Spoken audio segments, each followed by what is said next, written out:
Mhm. Well, hello, everybody. This is Chrystal Lynn, and I have one of my awesome astro friends here with me joining my channel, Carolyn Mayberry. And if you have not checked her channel out yet, you need to go check it out because she has a great insight. And I don't know, I just totally love her way of looking at things, and she's so natural. And we've been having some really intelligent conversations. And our first conversation that we've had is on her channel. So we will put the link below so people can get right to it. And we had a really fascinating conversation. And we had so much fun that we wanted to do it again. So we are just going to be chit-chatting about these exciting astrological events and what's going on in the world and, you know, what's going on in our daily lives. And so, Carolyn, thank you for joining me. It's my pleasure, Chrystal. I'm so happy that we're reconnecting again for another one of our little hangouts that we do. I think we're going to do a lot of these. I really enjoy them. Yeah, well, it's neat because, you know, for those of us who really live and breathe this stuff, we study it.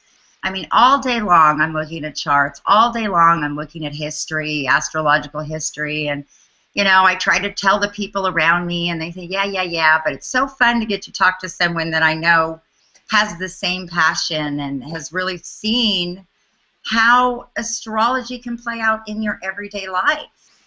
It's a fascinating study. It is, and it's so layered. It's like Shrek the Onion, because there's natal astrology, which is my forte. That's really what fascinates me, because it gives you this intake, or this insight, I should say, into a person that it's like a blueprint of their psyche and their soul, practically.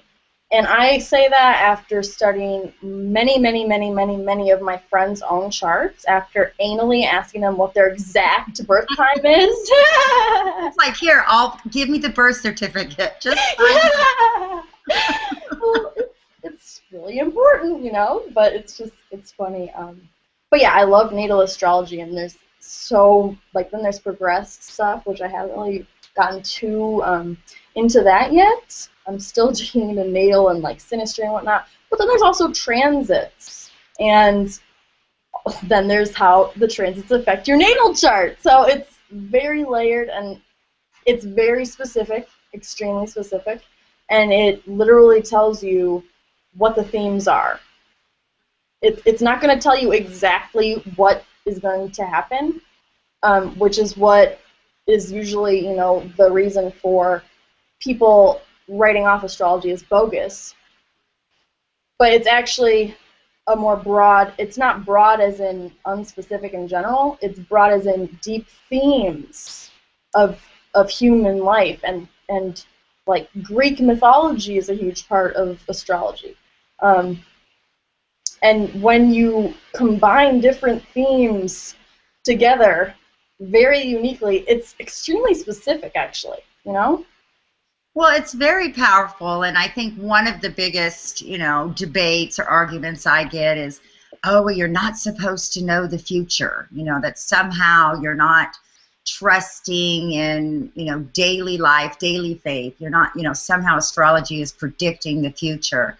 Well, really, it's not predicting the future. It is predicting possible ways and themes and cycles that we're going to be entering. Mm-hmm. And when you start to understand, and even when you look at life and you look at people's stories, you see the same themes. You know, it's like they go through this period of time where they were going one direction, and then, you know, something happened, and they had a spiritual revelation, and then they went this direction and left all behind. And you see these same things playing out. Well, astrologically, we have an answer for that.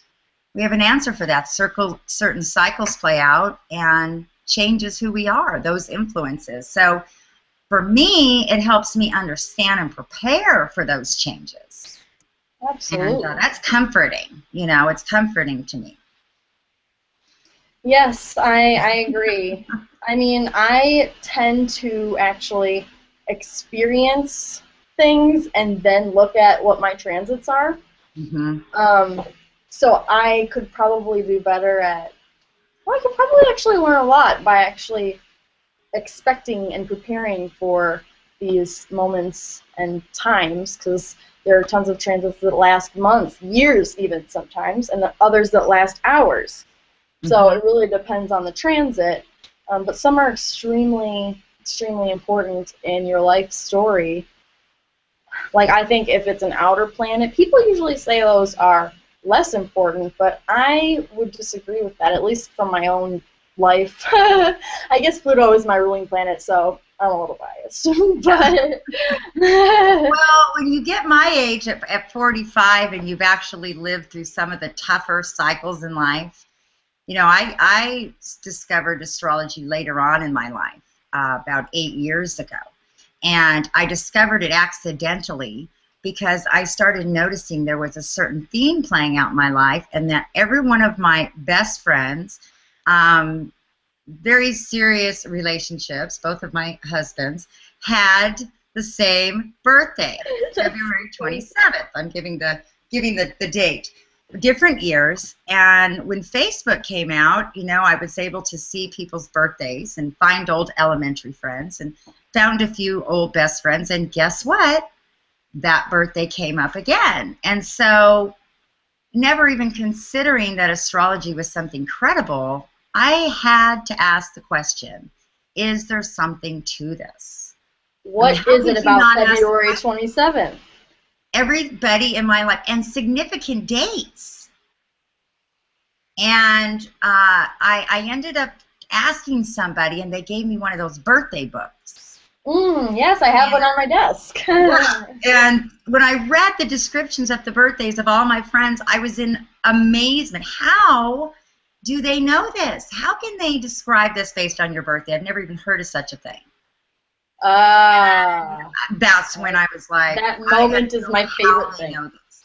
I freaking love that moment. Like, it still is like exciting to think how that's even possible. Like, how is it possible that the planets actually affect every single one of us so much that you can even look at a chart and point it out, and it's actually true? And that's what I've said, is that astrology, you don't need to know it to know what your friend is like.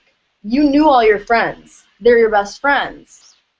You looked at the book after already knowing them, skeptical as well. Oh, yeah. And you leave just confused, like, what? How is this? How?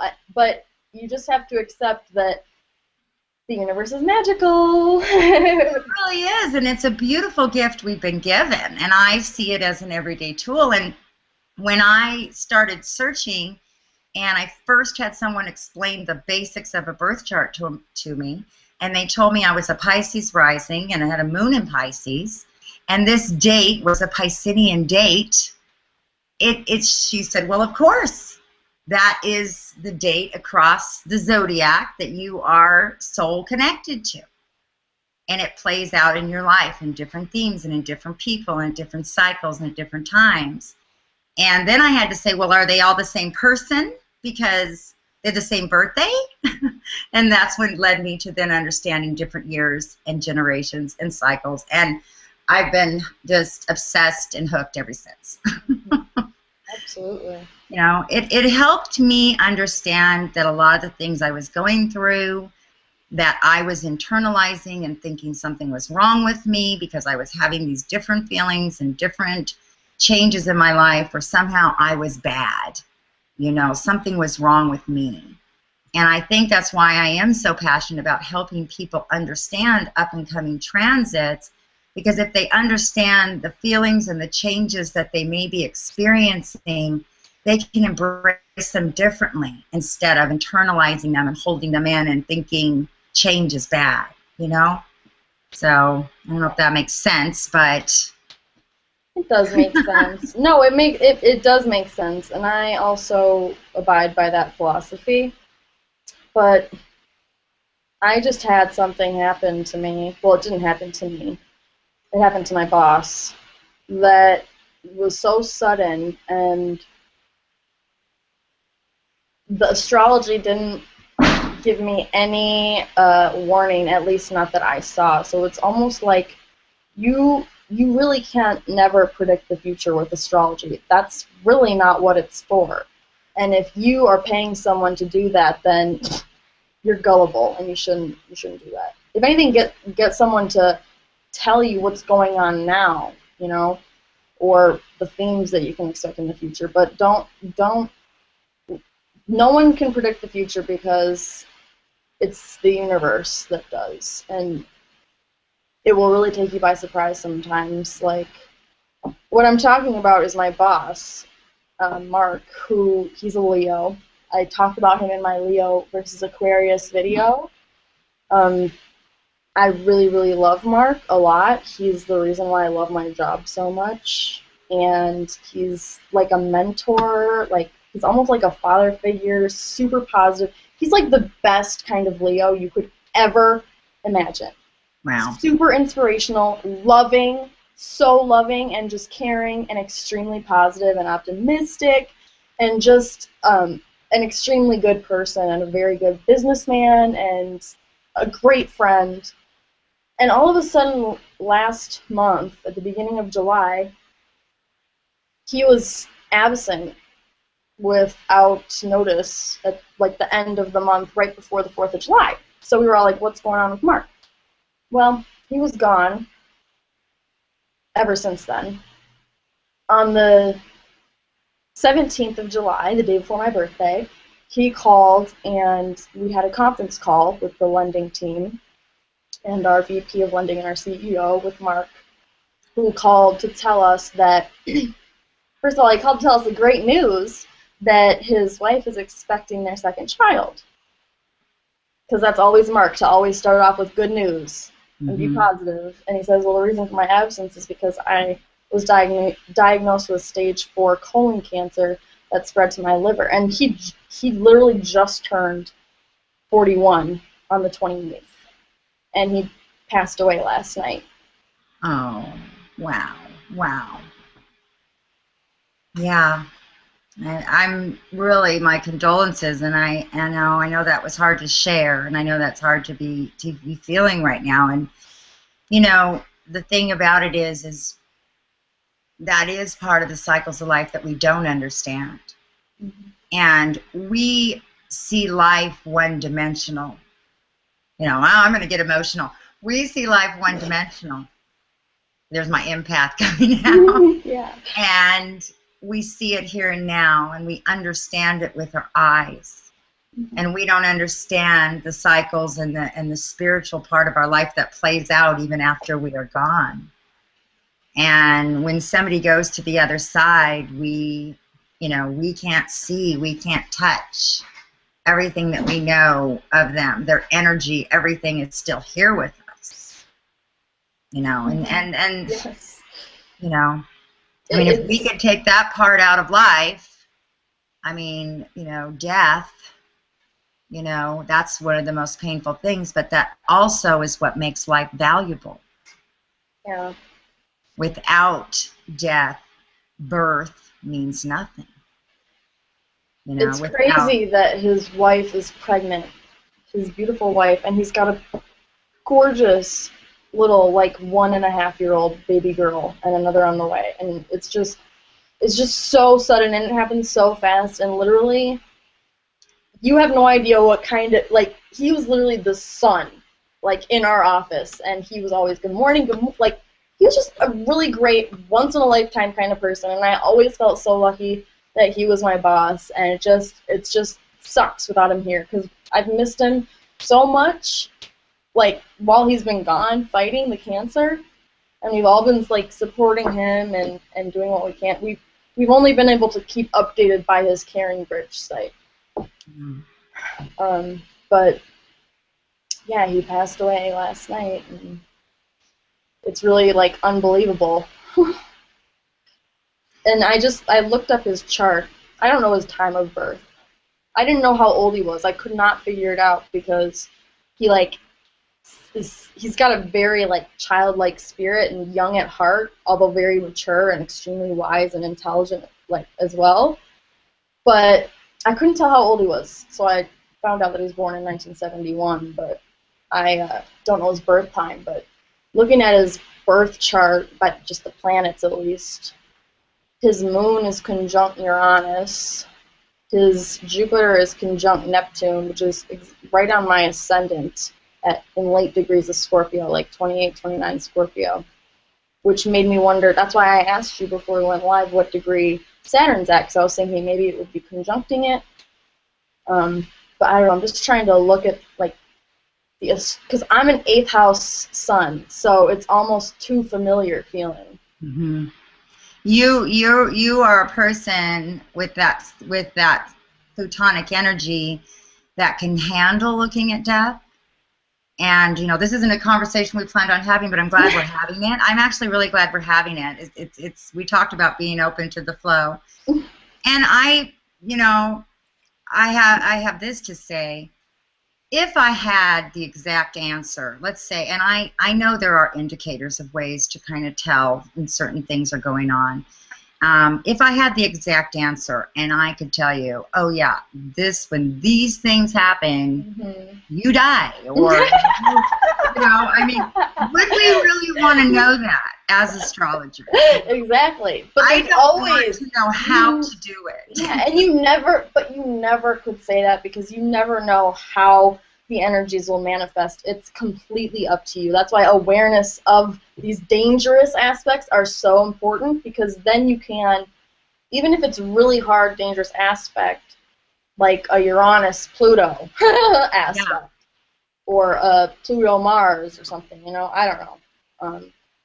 You can kind of turn that destructive, violent vibration, because that's when it's the planets, it's kind of necessary, for you to learn. So if you turn it inwards and apply it to your psyche and spirit and try to learn those lessons internally without having to learn them the hard way, which is not easy to do. I mean, it sounds easy, but it's not easy to do that. But if you don't do that, then you will manifest it externally and have all of this shit come hitting your life from the world coming in on you. At least that's my experience. Well, I think that is exactly the best approach to take about it, is when you're looking at different transits going on in someone's life. And that's true. There's certain lineups that create a lot of physical tension on somebody. And one of the things I believe that's happening right now, especially with Neptune being in Pisces retrograde, we have Scorpio in Saturn. These are very heavy, watery energies. We have so many things going on, but for a long time, as the collective, people have not been taking care of themselves physically. There's been a long period of time where it's been, the rat race and sitting in the traffic and running here and running there and not taking care of yourself spiritually, not being willing to look at yourself emotionally. And with this Neptune and Pisces that's come in the last couple of years, it's coming in and bringing a different connection and opening our hearts to a spiritual side that allows us to forgive and to heal and to look at things with a more spiritual level. Because for a long time, there's been a lot of brewing negative energies. And when we brew and we allow ourselves to get in these bad cycles... It reminds me of Scorpio. It affects our health. Exactly. It affects our health. And then when you get a transit like Saturn in Scorpio, who digs out what's been hiding underneath, we are seeing a lot of very serious health problems coming to the surface for a lot of people. This is not the first story right now of this kind of thing, and it's out of nowhere, and it's very young people. And these energies are putting so much pressure that it is bringing to the surface internal physical problems. And, they're just so unpredictable to catch them and to have the treatments, and we're just not that far advanced. Would you say, I would think that the house that Scorpio falls into might have something to do with it as well, the risk level, but I'm not an expert there. But what I do want to ask you, Chrystal, is what do you think about Mars going into Scorpio as well, to kind of add the flame to the fire, I guess you could say? Had the wings of fire? It's a little redundant, Carolyn. The water torch. Yeah. Actually, that's a great question. We don't know what we're saying. Whatever we're saying, if we mess it up, we're going to laugh because we only know it till after we say it. Yeah, this is very, very significant right now because think about it. Saturn and Scorpio being a 2.5-year transit, it kind of takes it slow. It's like you go through this 2.5-year radical change in your life. Well, we're almost entering the end of it. And anything in our lives that is still kind of dormant or we've avoided or we really haven't worked out, now we get this Mars in Scorpio coming in, okay, until September 13th. And it's shaking all this scorpionic energy up. It's like, you think you guys are going to hide? You think you're going to get past Saturn? I don't think so. Let's add a little fire to it now, because Saturn's kind of slow and methodical, and he's pretty patient, and he'll take his time. Well, he will take his time. He's getting impatient now because he's only got 5 more months left to do his job, to bring out the deep, dark truths. And people that aren't grasping it or they're still trying to run from it, you know, they're avoiding it, they're fighting it. Mars and Scorpio is so perfectly placed. Yeah, it's almost like Mars and Scorpio is like a cup of coffee for Saturn to just make it to the finish, you know, almost, because Mars just reminds me of like caffeine and energy. Now you have a Scorpio ascendant. I do. How do you feel right now with Mars moving into Scorpio? Have you noticed? I mean, obviously you're going through this situation during a Mars and Scorpio. Yeah, so it's been at work very like draining to be at work without Mark. It feels like the days drag by and it's just a totally different atmosphere, and I'm basically on my own now. And so that has kind of been an energy suck. But outside of work, I've been extremely energetic, going and getting things. Like I just got renter's insurance and car insurance. My first time buying my own insurance. Wow. So I was pretty excited about that, and that's embarrassing to admit, but yes, I'll say it. I just found this awesome new house in a different city. It's bigger. It's beautiful. I love it. And so we're going to be signing the lease soon, and it's got a gorgeous backyard, and it's just way bigger than this current place. Like, the house that I live in right now that I'm renting is like 600 square feet. Not kidding. It's so small. But anyway, see, I'm like, but see, and that's exactly, and that's why I'm asking you with as a Scorpio ascendant, because my husband has a Mars in Scorpio, and usually he's pretty quiet and laid back. Well, all of a sudden he's like talking and all manic, and you know, and that's funny for a Scorpio who gets all animated, you know. But I think it's interesting because Mars in Scorpio has given a shot to your ascendant, which is your title, which is your, you know, your outer expression to the world, and you've just gotten this huge blessing of moving to a new home, which is part of your title, part of your persona, part of your being. So for you, Mars in Scorpio is an exciting transit, and it highlights your first house. So it has its positive. Well, my Pluto is also at 17 degrees Scorpio in my 12th house. So it's Saturn has been actually it's 16 Scorpio right now, so it's just about to cross my Pluto. Yippee skippy, like I can feel that energy more than you can imagine.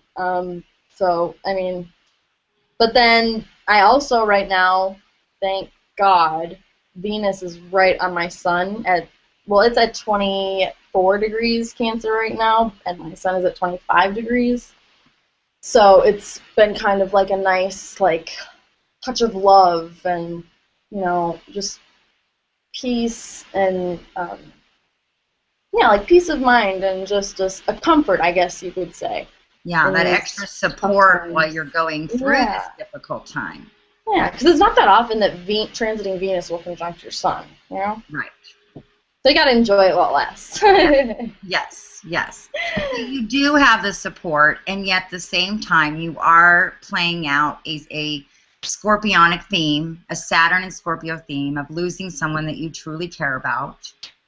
And, you know, just an encouragement for you is, you know, remembering that people who are like your friend Mark, right? His name is Mark. They're larger than life. That's, yeah, I mean, yeah. He's going to leave that energy behind. The lessons he gave you, it was fated. It was a moment in time that you were given something from him. All of those lessons and what you admired in him and what you saw in him and as a professional and what you've learned is actually going to be more powerful now for you. It's kind of like he's passing the torch. You know, and when people leave us behind, if we understand that I visualize them as passing the torch, okay, you've got everything you need from me now. So you can do it.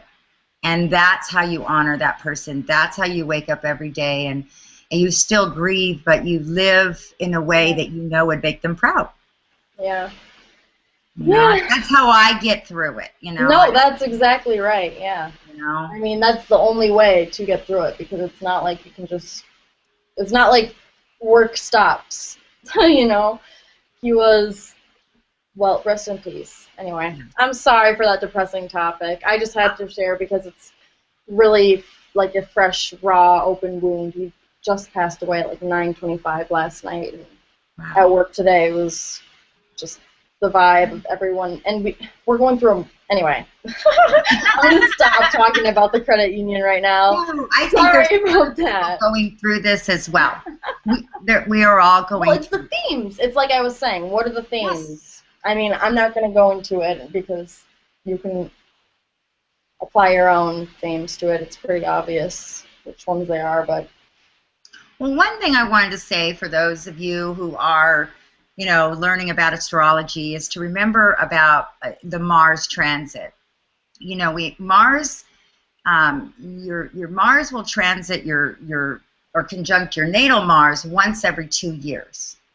Okay, it doesn't happen very often. Now, every couple of years we will get like we did with Mars in Libra, where it's about an 8-month process. I'm giving general time frames. Typically, though, Mars comes through in 6 to 8 weeks. So, for example, you have Mars in Virgo. So the next time Mars is in Virgo, that's considered your Mars return. So those people right now who have Mars in Scorpio are experiencing their Mars return, happening once every 2 years. Let me tell you, because mine wasn't that long ago. Woo, you're feisty. Am I bringing it out? Not you, but the people going through their Mars return. You're a total sweetheart, of course not. But no, when your Mars is conjunct the transiting Mars. Oh, you are feisty. You're like, bring it on. Just say something. I dare you. Just do it, you know? And I'll admit it, because that's how I was. And I just felt fierce and very apt. Well, I wasn't going to start any confrontations, but if someone started one with me, because that's just how I am, I would never start anything, but I'll always finish it if you start it, because I'm a Scorpio rising. You're not going to with me, okay? But it was amplified, like hardcore, when my Mars return occurred, back when it was at 2 degrees.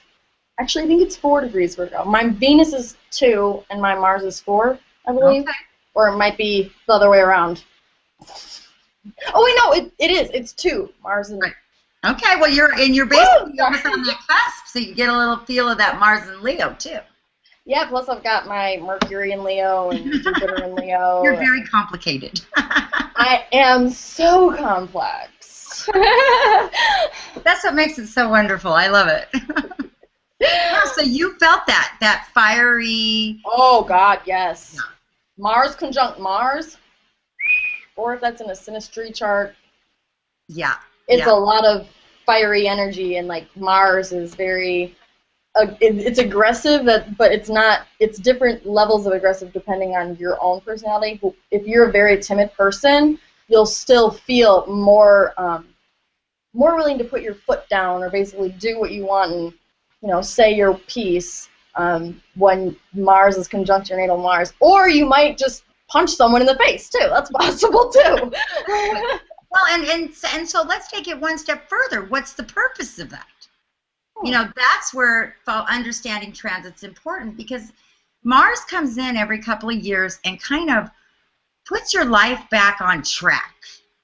And sometimes in life, we start allowing things, and especially having the moon in Libra, I have Mercury and Venus in Libra, we can go a long time and we let things happen, and we'll take the low road, you take the high road, you know, and things get off balance. And all of a sudden, Mars comes in, and it's like it clarifies everything. You suddenly see things very clearly, and there's no room for compromise. And in making those strong stands during that time, as the universe gives you the power to do it, you may eliminate people in your life that needed to go. Or you may make a stand or a boundary in a relationship that needed to be had that you normally wouldn't make. Or something may come into your life. Especially if your Mars is actually in Scorpio, and it is your Mars return right now. That is even more applicable and relevant completely. Yes, that's what I'm telling people. Yes. I'm going to tell them that follow these Mars transits, because that's where the underbrewing energy is going on that a lot of us don't see until we press the button, you know, until we push on someone, you know. So I just want to encourage people that it is a powerful time, and to know when Mars is coming and when that's happening, you know. And also, I know every time I've had a Mars return, I've had really amazing people come into my life that literally have helped me make it to the next step of my life. They've come in and given me a hand. They've come in and changed my life that are just faded relationships, and a lot of relationships have gone out the door during that time. So it's a powerful time of change in your life.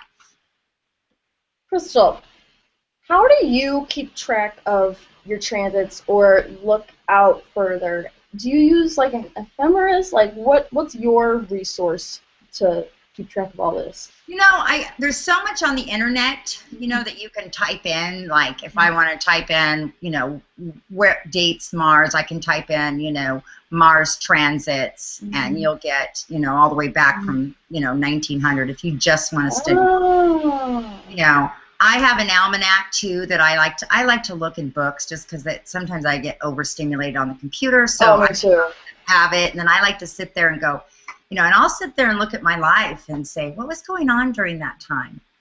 Interestingly enough, these are the kind of studies I do, but when I conceived all three of my children, I kind of had the general dates, and I thought, well, wonder where Mars was when I conceived all three of my children. So I open up my book, and I go searching around for Mars and the dates. All three of my children were conceived during my Mars and Leo return. Really? Yes. Huh. So that tells me, and I've done this for a few of my friends, that if you want to know when it's a very prolific time or a time to conceive, do it during your Mars return. Or don't. Oh, yeah. Or don't. Now, interestingly enough, or take extra precaution. That's true. Interestingly enough, my kids, my oldest son and my daughter, 8 years apart, and my other child is 14 years later. And how in the world did they all fall on that Mars and Leo? That many years. That's a long span. Yeah. That is really, really, really significant and really interesting. Like, that's very interesting, actually. What are the odds of that? I mean... Yeah, and when I did my mom's chart, interestingly enough, now here's another interesting one. Both of my sisters, she has Venus in Scorpio during Venus and Scorpio return. And they have a lot of Scorpio in their chart. And I'm trying to think now, I can't remember I think mine was Mars was in Aquarius or something, but I didn't have the Scorpio. She had it. She had it in a different transit during the time she conceived me. So things can change, but there are some general rules you can follow, and that's where I have fun with looking up things. You know, Oh, and yeah. I'll say, you know, I like to follow Mars. I like to follow, obviously, all the basics. I love to follow Jupiter. The outer planets I kind of study because they're so slow moving. I watch the collective over time. But it was really interesting because I also observe like Facebook or whatever your social media newspapers are, or you get your information. As soon as we had the Jupiter and Leo transit, all of a sudden, everybody on Facebook was taking pictures of themselves, like, wanted to have a party, and they were like, you know, talking, people that have never talked before.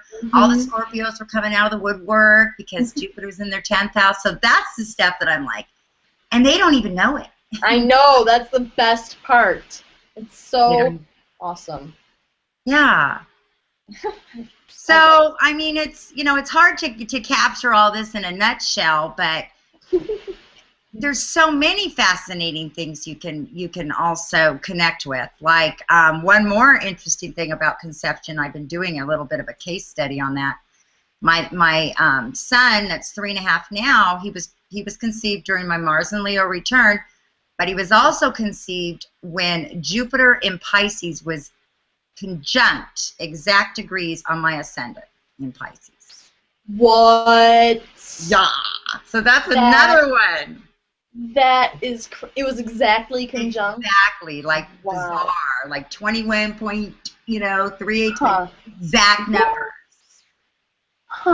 Yeah. So, and you know, I find these things by going back into the archives and looking back too. You don't know to look for things like taking a significant date that is important to you, going back and saying, what was going on that day? And just looking at your chart next to that chart. And I, you know, I like to look at the zodiac circle. I like the feel of it, and I like to, but I like to see it in the numbers, you know, like Cafe Astrology does. It just works for my brain because I can see degrees. So there's lots of different ways to study it. You know, I mean, those are just some ways the average person can get to it. But, you know, you have to study astrology in a way that works for your own brain, you know, how it comes out to you, you know. So I like to see everything in a lineup. My mind works like that, so. Yeah, I do both sometimes, but you're totally right. That was very helpful. I appreciate that. Oh, you're very welcome. So what do you see going on right now in your generation? Maybe we'll end with that topic because you can see we can just talk for a long time. Hopefully we're... Yeah, well, I'll tell you, this is something that I've noticed just the last couple days, or I guess a couple days to a week, and then we can wrap up. I have noticed a lot of my peers on Facebook talking and sharing statuses about how corrupt the government is, which is really, really interesting to me because I always, like, I never see any of that. Like, some people, they're saying, like, insightful things, but they're still, like, hesitant to admit the full, but they're starting to really be, like, outspoken about it because, and specifically, there was a link that I shared yesterday where a cop literally says, oh, Obama shredded the Constitution. He decimated the Constitution. If he doesn't have to follow the Constitution, we don't have to. I don't give a damn. He's from New Jersey. No, that's literally what it was. And you can look on my Facebook, add me on Facebook. It's right there. And it actually had, like, a couple shares from, like, people that I actually know, not the people that I add because, like, they love liberty too. It was, like, people that I went to high school with and stuff. And that is really unusual, at least. So I think that's a promising sign. There's, like, some scary stuff going on with the Ebola, which I'm kind of nervous could come to America since they're stupidly, completely, idiotically bringing people over. Or is it part of the plan? Because I don't think they're that stupid where they actually think it doesn't matter to do that. It's such a risk. Like, you don't know. There's no cure for it, and we probably don't know shit about Ebola. You know, I mean, so how do we know it's not airborne? We're just asking for it by shipping people to different airports, and I don't know. I think it could be really bad, or it could also just be a bunch of fear mongering. So I'm just kind of letting it all play out and keeping an eye on the patterns and the trends, and well, and I kind of think going it's for really it. interesting that you mentioned it being the last couple of weeks, because with Mars moving into Scorpio, Mm-hmm. stirring Yes. up that. Scorpio. See, the thing about the Scorpio, and why you will see, like, even through Facebook, we'll just use that as an example, a lot of the Scorpios who are dedicated and fascinated and focused on political things, because the Scorpio sees through everything. They don't have, like, the rosy-colored glasses like I'd like to have. Don't tell me la, la, la, la, la, you know. They would love to do that, but they see through. So, Yes. so when you see things going on politically, you have that intuitive feeling that something's not right here, and it'll stir the suspicions, and it'll stir the questions, and it'll want you to dig deeper into the answers, because we need people to do that. Mm-hmm. But with Mars and Scorpio now coming in, it's stirring up everybody to do that. It's stirring up everybody to do that. So, Oh, that just came in. He was out playing. Hi there. And you look like a little ragamuffin. Do you want to see my little ragamuffin? yes. Come say hi. I guess babysitting hour is over. Come say hi. Capricorn. Hi. He can call me whatever he wants. You look like my daughter Hannah, so he thought you were Hannah. Really? Oh, that's so cute. Oh, my heart is melting right now. Well, thank you so much for having me, Chrystal. Oh my gosh, it was so fun. And you know what? We hope that you guys will, if you have any questions or you want us to bring up any topics next time we talk, we would love to, leave your thoughts and opinions. We want to hear from the people. I like to hear from everybody. Me too. And if you guys tell us to talk about something, we'll try to stay on topic. How's that? Can't make any promises, but we'll try. We will definitely try. We will definitely try. So, okay, well, thank you very much. Thank you, Chrystal. Thanks to everyone watching. Oh, subscribe to my channel. Yes, we'll put links below. All right. Have a great night. Right. Thank you. Bye. Thank you, honey. Bye-bye.